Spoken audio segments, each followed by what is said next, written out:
Good morning बच्चों, कैसे हो आप सब लोग। आई होप आप सब लोग अच्छे हो और बहुत ही अच्छे से हम आप सब लोगों को जो भी पढ़ाते हैं वो आप सब लोग पढ़ते हो। आप सब लोगों ने ये मंथ में बहुत ही सारे फेस्टिवल सेलिब्रेट किए, जैसे कि 15 अगस्त हम लोगों ने सेलिब्रेट किया, फिर मोहर्रम का फेस्टिवल सेलिब्रेट किया और उसके बाद हम लोगों ने जन्माष्टमी का फेस्टिवल भी सेलिब्रेट किया। ओके बच्चों, लेकिन अब से हम आप लोगों को फेस्टिवल में से बाहर आके आप लोगों की जो पढ़ाई है उसमें आपको ध्यान देना होगा। और साथ में आप लोगों के लिए एक बहुत अच्छी गुड न्यूज़ भी है, जैसे कि आप लोगों की स्कूल फिजिकल शुरू हो रही है। यस बच्चे, ये आप लोगों के लिए बहुत ही अच्छी गुड न्यूज़ है।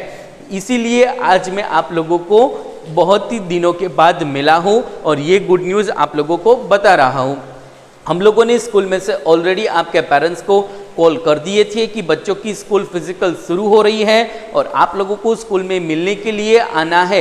लेकिन अभी तक कुछ बच्चों के पेरेंट्स स्कूल में मिलने के लिए नहीं आए हैं, तो वो पेरेंट्स को मैं ये वीडियो के माध्यम से कहना चाहूँगा कि अगर आप लोग स्कूल में मिलने के लिए नहीं आओगे तो आपके बच्चों को हम स्कूल में फिजिकल आने नहीं देंगे।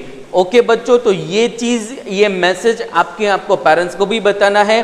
अगर आपके पेरेंट्स भी स्कूल में मिलने के लिए नहीं आए हैं तो प्लीज़ आपके पेरेंट्स को जल्दी से स्कूल में भेज दीजिए, ताकि हम एक लेटर में आप लोगों के पेरेंट्स की सिग्नेचर करवाएंगे, जिसके अंदर ये परमिशन दी होगी कि कोविड की सभी गाइडलाइन का मेरा बच्चा पालन करेगा और मैं अपनी मंजूरी से बच्चे को स्कूल में भेज रहा हूँ। ओके बच्चों, तो ऐसे एक लेटर में जब तक आपके पेरेंट्स सिग्नेचर नहीं करेंगे तब तक आपको स्कूल में आने नहीं दिया जाएगा। 9 सितंबर यानी कि गुरुवार से आप लोगों की फिजिकल स्कूल चालू हो जाएगी। अगर 3 तारीख तक आपके पेरेंट्स स्कूल में मिलने के लिए नहीं आते हैं तो आपको 9 तारीख से स्कूल में आने नहीं दिया जाएगा। तो ये चीज़ की आप लोगों के पेरेंट्स को बहुत ही ध्यान से गंभीरता पूर्वक नोंद लेनी है और ये मेरा जो मैसेज है वो आपको आपके पेरेंट्स तक पहुंचवाना है। ओके बच्चों, तो फिर से मैं बता रहा हूँ कि आप लोगों की फिजिकल स्कूल शुरू हो रही है, तो आपके पेरेंट्स को जल्दी से स्कूल में भेज दीजिए। ओके, तो आज हम लोग हिंदी के अंदर एक बहुत ही अच्छी सी कहानी पढ़ने वाले हैं। ये जो कहानी है वो कवि प्रेमचंद ने लिखी हुई है, जिसके अंदर 2 भाई हैं, एक का नाम है केशव और एक का नाम है श्याम। ओके बच्चों, जो बहुत ही नादान है और उसको किसी चीज़ की जानकारी नहीं है। नादान मतलब मासूम और भोले। जैसे कि आपको अगर कोई चीज़ की जानकारी नहीं होती है और वही चीज़ आपको पूछी जाए तो वो चीज़ के बारे में आपको भी नादान या तो भोला बताया जाता है। ऐसी ये कहानी है जो कि हम लोग ये चैप्टर में पढ़ने वाले हैं। ये चैप्टर का नाम ही है आपका नादान दोस्त। नादान दोस्त मतलब आपका एक ऐसा दोस्त कि जो कि आपके पास किसी चीज़ की एक्सपेक्टेशन या तो एक्सपेक्टेशन मतलब अपेक्षा नहीं रखता और बिना स्वार्थ के आपकी मदद करता है, ऐसा नादान दोस्त। ये एक कहानी है जो कि प्रेमचंद ने लिखी हुई है, जो हम लोग आज पढ़ने वाले हैं।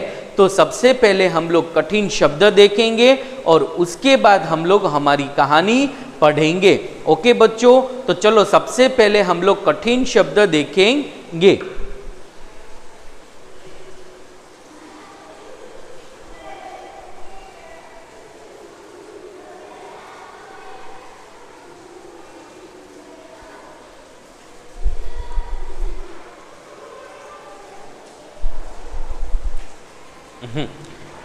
पेज नंबर 13 पर है कठिन शब्दों के अर्थ जानिए। तो कार्निश, सबसे पहला है कार्निश। तो दीवार की कंगनी या पछनी, मतलब हम लोग घर के अंदर जो हमारा कमरा रहता है उसके अंदर हम लोग एक बड़ी सी चटाई वगैरह बिछाते हैं, उसको यहाँ पे कार्निश बताया गया है। पेचीदा यानी कि जटिल, हिकमत बढ़िया तरकीब, आहिस्ता धीरे, अंदाजा अनुमान, सेती तो पक्षियों द्वारा अंडे को गर्म करने की क्रिया। शुद्ध, होश, अधीर, बेचैन, हिफराजत, सुरक्षा, जिज्ञासा, जानने की इच्छा, किवाड़ तो दरवाजा, अफसोस तो दुख। ओके बच्चों, फिर से एक बार हम लोग रिपीट करेंगे। कार्निश तो दीवार की कंगनी या पछनी, पेचीदा तो जटिल, हिकमत बढ़िया तरकीब, आहिस्ता धीरे, अंदाजा अनुमान, सैती तो पक्षियों द्वारा अंडे को गर्म करने की क्रिया। शुद्ध तो होश, अधीर, बेचैन, हिफाजत, सुरक्षा, जिज्ञासा तो जानने की इच्छा, किवाड़ दरवाजा, अफसोस तो दुख। ओके बच्चों, समझ में आ गया आप लोगों को?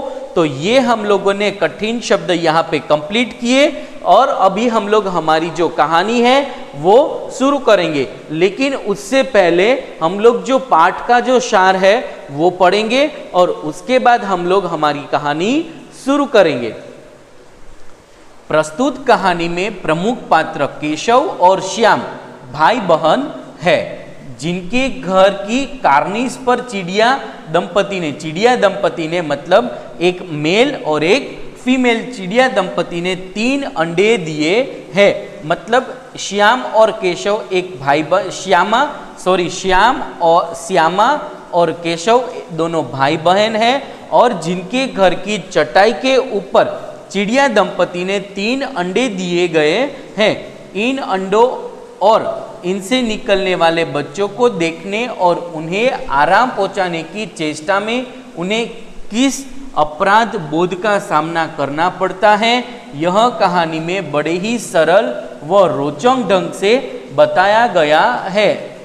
बाल मनोविज्ञान, बाल सुलभ उत्सुकता को रेखांकित करती प्रेमचंद की यह कहानी आपके मानस पटल पर हमेशा के लिए अंकित हो जाएगी। ओके बच्चों, तो ये कहानी में हमको यही सीख मिलती है कि जो चीज़ का नॉलेज अगर हमारे पास नहीं है वो काम हमको कभी करना नहीं चाहिए। ओके बच्चों, तो मैं ये पैराग्राफ आप लोगों को रीड करके बताऊंगा, आप लोगों को ध्यान से सुननी है। हमारी ये कहानी नादान दोस्त।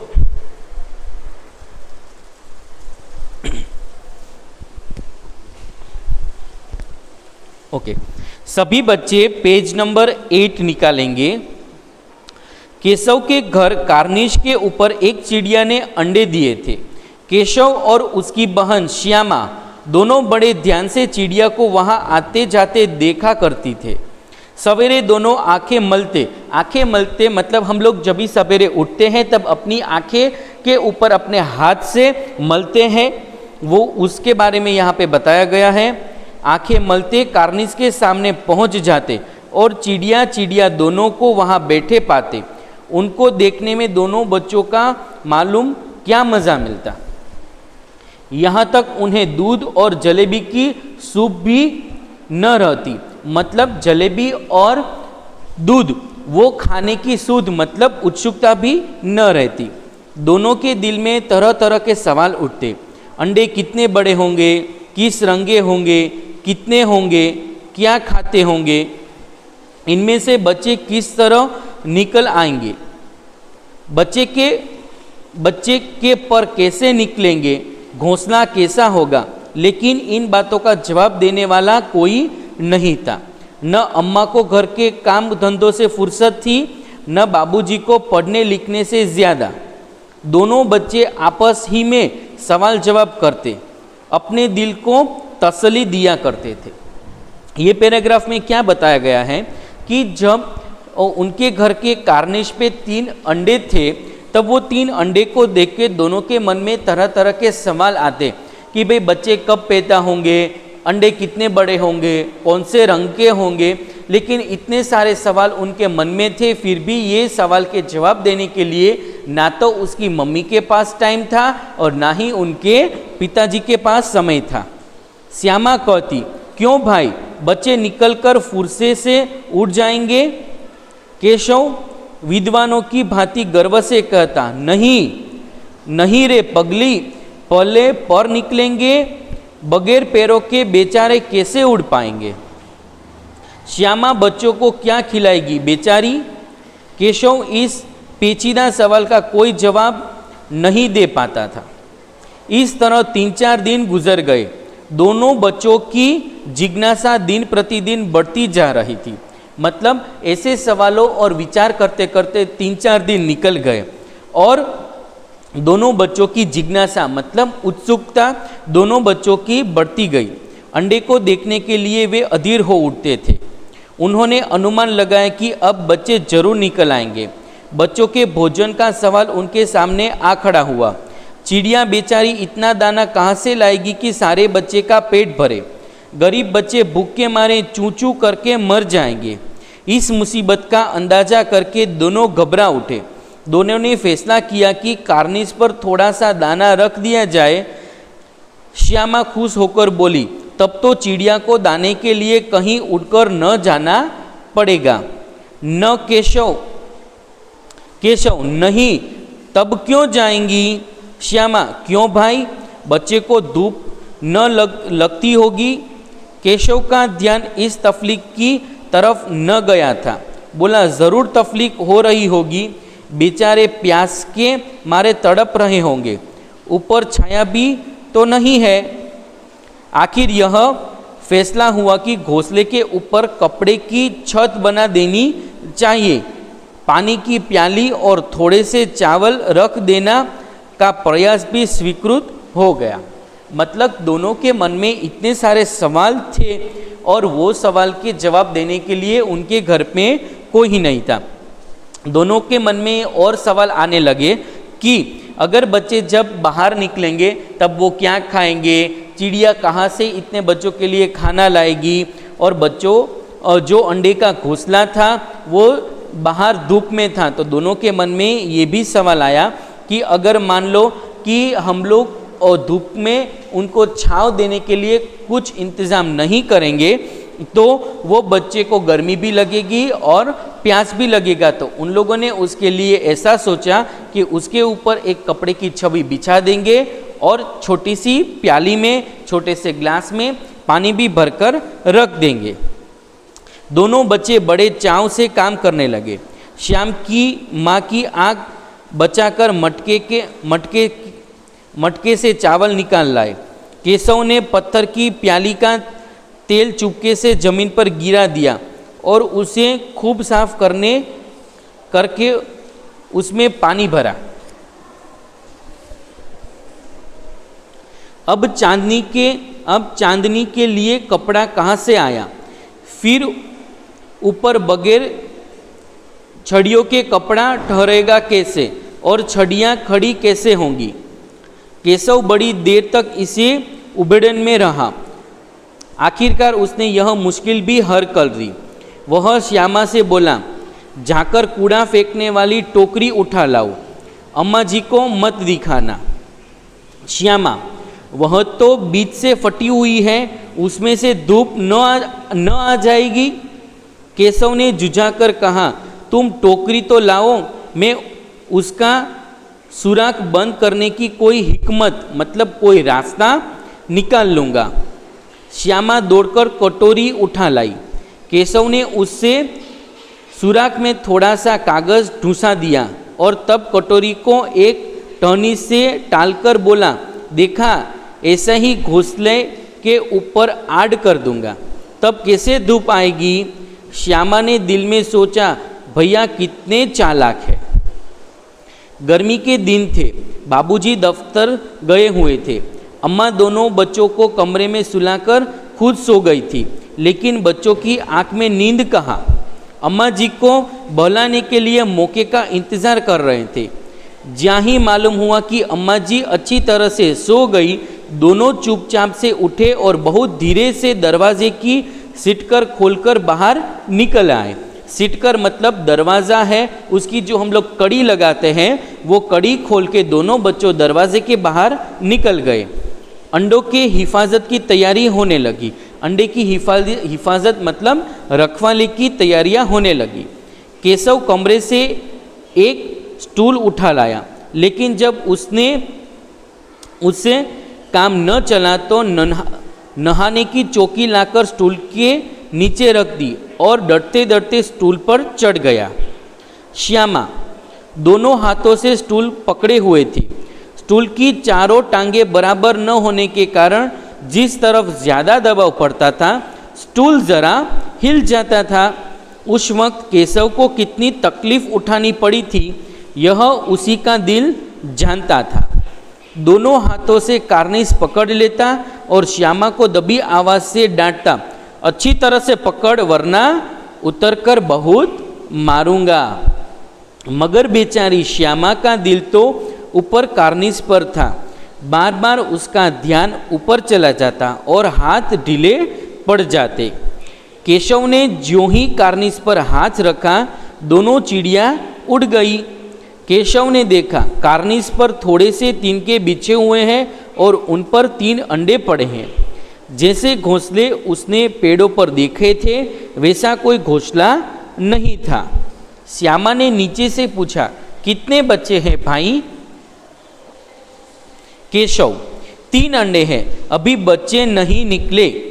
श्यामा, जरा हम दिखा दो भैया कितने बड़े हैं। केशव, दिखा दूंगा, पहले जरा कपड़ों के चिथड़े ले आओ, नीचे बिछा दूं। बेचारे अंडे की तिनकों पर पड़े हैं। तिनके मतलब जो झाड़ की डाड़ियाँ होती है, उनको यहाँ तिनके बताया गया है। श्यामा दौड़कर पुरानी धोती फाड़कर एक टुकड़ा लाई। केशव ने झुझुक कर कपड़ा ले लिया।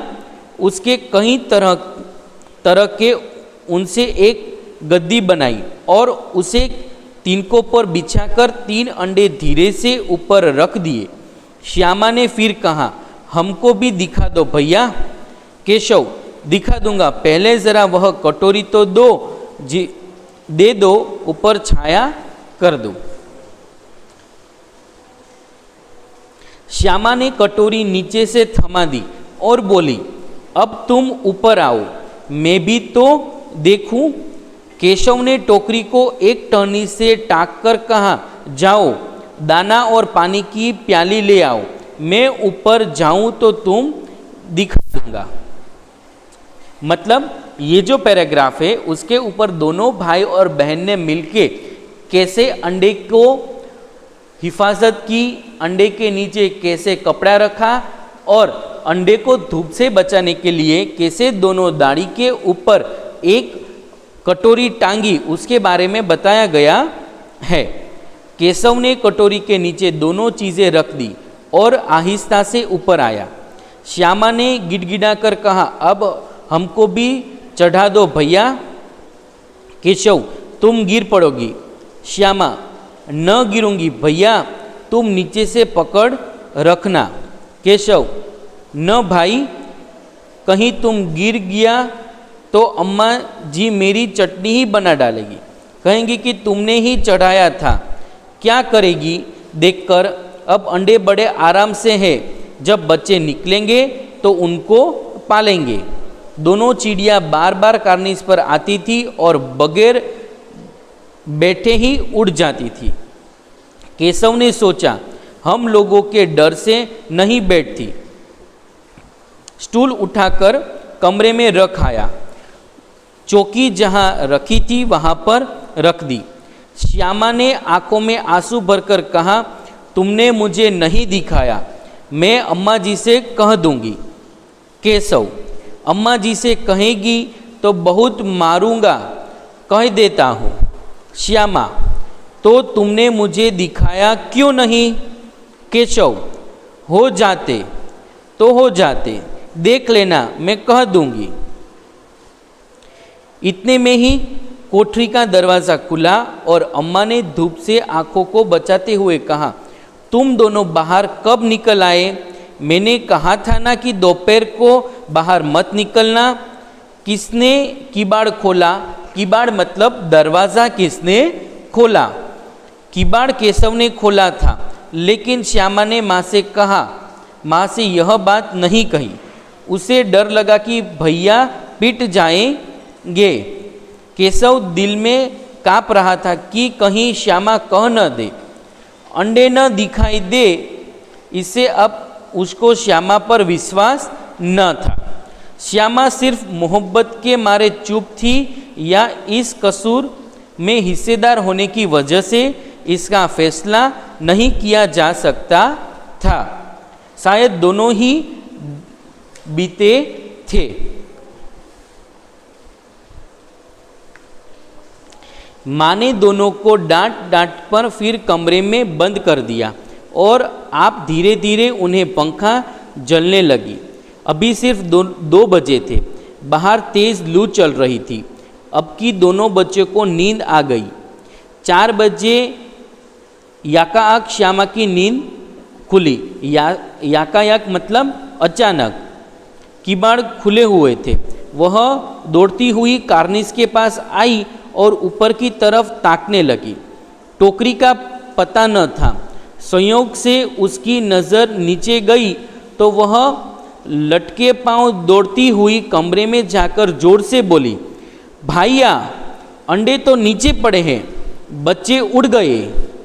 केशव घबरा उठा और दौड़ा हुआ बाहर आया तो देखता है कि 3 अंडे नीचे टूट पड़े हैं और उनसे कोई जूते की सी चीज़ बाहर निकल आई है। पानी की प्याली भी एक तरफ टूटी पड़ी है। उसके चेहरे का रंग उड़ गया। सहमी हुई आंखों से जमीन की तरफ देखने लगा। सहमी हुई मतलब डरी हुई आंखों से जमीन की तरफ देखने लगा। श्यामा ने पूछा, बच्चे कहाँ उड़ गए भैया? केशव ने करुण स्वर में कहा, अंडे तो फूट गए। करुण स्वर मतलब हम जब लोग दुखी होते हैं तब हमारा आवाज़ अलग होता है, वो स्वर में बोला। श्यामा और बच्चे कहाँ गए? केशव, तुम्हारे सिर में देख नहीं रही? अंडे में से उजला पानी निकल आया है। वहीं तो 2-4 दिन में बच्चे बन जाते। माँ ने सोटी हाथ में लिए हुए पूछा, तुम दोनों वहाँ धूप में क्या कर रहे हो? श्यामा ने कहा, अम्मा जी, चिड़िया के अंडे टूट पड़े हैं। माँ ने आकर टूटे हुए अंडे को देखा और गुस्से से बोली, तुम लोगों ने अंडे को छुआ होगा। अब तो श्यामा को भैया पर जरा सी भी तरस न आई। उसी ने शायद अंडे को इस तरह रख दिया कि वे नीचे गिर पड़े। उसे सजा मिलनी चाहिए। बोली, भैया ने अंडे को छेड़ा था अम्मा जी। माँ ने केशव से पूछा, क्यों रे, तुम वहाँ कैसे पहुँचे? श्यामा, चौकी पर स्टूल रखकर चढ़े थे अम्मा जी। केशव भीगी बिल्ली बना खड़ा रहा। केशव, तुम स्टूल थामे नहीं खड़ी थी? श्यामा, तुम्ही ने तो कहा था। माँ, तुम इतने बड़े हो गए हो कि तुमने अभी इतना भी नहीं मालूम कि चिड़िया के अंडे छूने से गंदे हो जाते हैं और चिड़िया फिर उन्हें नहीं सहती मतलब सहती का मतलब यहाँ पे क्या होता है कि चिड़िया जब अपने अंडे देती है तो अंडे को इतनी धूप या गर्मी देती है कि उसमें से बच्चे निकलते हैं। श्यामा ने डरते डरते पूछा, क्यों, क्या चिड़िया ने अंडे गिरा दिए हैं अम्मा जी? माँ, और क्या करती? केशव के सिर इसका पाप पड़ेगा। 3 जाने ले ली दुष्टों ने। केशव रोतनी सूरत बनाकर बोला, मैंने तो सिर्फ अंडे को गद्दी पर रख दिया था अम्मा जी। माँ को हंसी आ गई, मगर केशव को कई दिनों तक अपनी गलती पर अफसोस होता रहा। अंडे की हिफाजत करने के जोश में उसने उसका सत्यानाश कर डाला। इसी याद करते वह कभी भी रो पड़ता था। दोनों चिड़िया वहाँ फिर कभी न दिखाई दी। ओके बच्चों, तो समझ में आई पूरी कहानी? तो ये कहानी से हमको यही सीख मिलती है कि जो चीज़ के बारे में हमको कभी भी नॉलेज ना हो, कभी कोई जानकारी ना हो, तो वो काम हम लोगों को नहीं करना चाहिए। और अगर हम लोग ऐसा कोई भी काम करते हैं जिसके बारे में अगर हमको कोई जानकारी नहीं होती है, तो सबसे पहले अपने बड़ों की इजाज़त लेनी चाहिए, बड़ों की सलाह लेनी चाहिए और उसके बाद ही हम लोगों को वो काम करने चाहिए। ओके बच्चों, तो आज के होमवर्क में आप लोगों को क्या करना है, ये पूरी की पूरी कहानी आप लोगों को एक बार ध्यान से पढ़नी है। अगर उसमें कोई भी चीज़ आपको समझ में नहीं आती है तो स्कूल के दिए गए नंबर पे आप लोगों को कॉल करके वो समझना है। और साथ में आप लोगों को पेज नंबर 13 पे जो कठिन शब्द के अर्थ दिए गए हैं वो आप लोगों को 5 बार आप लोगों की बुक में लिखना है। ओके बच्चों, और पेज नंबर 14 पे जो अभ्यास है, जो आप लोगों की एक्सरसाइज है, उसमें आप लोगों को नीचे गए वाक्यों को कहानी के आधार पर सही क्रम में दीजिए, वो आप लोगों को होमवर्क में करना है। ठीक है, वो मैं आप लोगों को एक बार कराऊंगा, लेकिन आप लोगों को ये होमवर्क मैं इसीलिए दे रहा हूँ ताकि मुझे भी मालूम हो कि आप लोगों को ये कहानी कितनी समझ में आई। ओके बच्चों, तो ध्यान से आप लोगों को ये होमवर्क करना है और वो जो मैसेज मैंने आप लोगों को दिया है वो आपके पेरेंट्स को भी देना है कि 9 सितंबर से आप लोगों की स्कूल फिजिकल शुरू होने जा रही है। तो जो भी पेरेंट्स अभी तक स्कूल में नहीं आए हैं तो वो पेरेंट्स को स्कूल में आना है और हमको मिलके जाना है। ओके बच्चों, good bye, have a nice day, कल फिर मिलेंगे।